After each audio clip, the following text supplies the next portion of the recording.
कल्याण railway परिसरात संघटित पद्धतीने सुरू असलेल्या अनैतिक देहव्यापार रॅकेटवर पोलिसांनी मोठी धडक कारवाई करत संपूर्ण टोळीचा बिमोड केला आहे।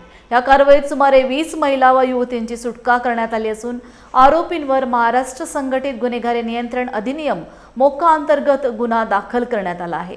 या प्रकरणाची माहिती कल्याण विभाग सहाय्यक पोलीस आयुक्त अशोक होनमाने यांनी पत्रकार परिषदेत सांगितली। महात्मा फुले पोलीस ठाण्याच्या हद्दीमध्ये कल्याण वेस्ट रेल्वे स्टेशन परिसरामध्ये व्यवसाय करणाऱ्या काही महिला या ठिकाणी करत असताना महात्मा फुले पोलीस स्टेशनला गुन्हा दाखल झालेला आहे।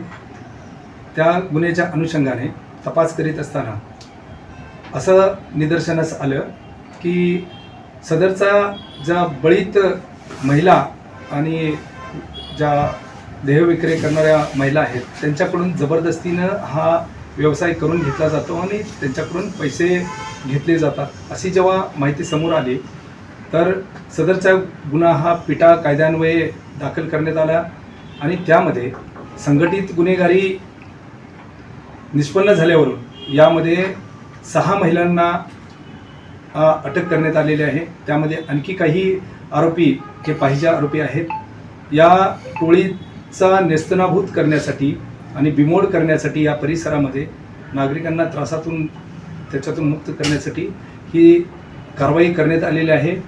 सदर गुन्ह्यामध्ये 6 ज्या महिला आहेत त्या अटक करण्यात आलेल्या होत्या। त्यांना आज 6 तारखेपर्यंत पोलीस कोठडी होते। त्यांना मान्य न्यायालयाने आज न्यायालयीन कोठडी दिलेली आहे दिनांक 20/7 पर्यंत आणि या गुन्ह्याचा पुढील तपास हा ACP सहाय्यक पोलीस आयुक्त कल्याण विभाग मी स्वतः करीत आहे।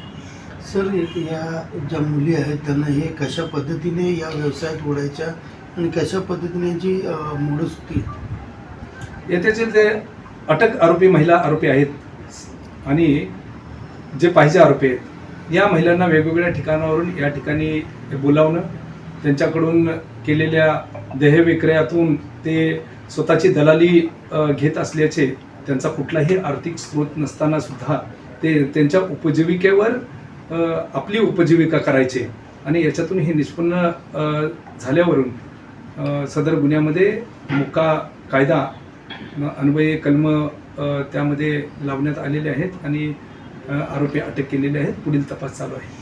तर ही पहिल्यांदाच मोका लावण्यात आलेली, एकूण किती जणांवरती या संदर्भात मोका लावलेला आणि काय प्रोसेस? या गुन्ह्यामध्ये 6 आरोपींच्यावर आता मोका लावलेला आहे, आरोपी अटक केलेले आहेत। आणखी आरोपी पाहिजे आहेत, त्याचा आम्ही तपास करीत आहे।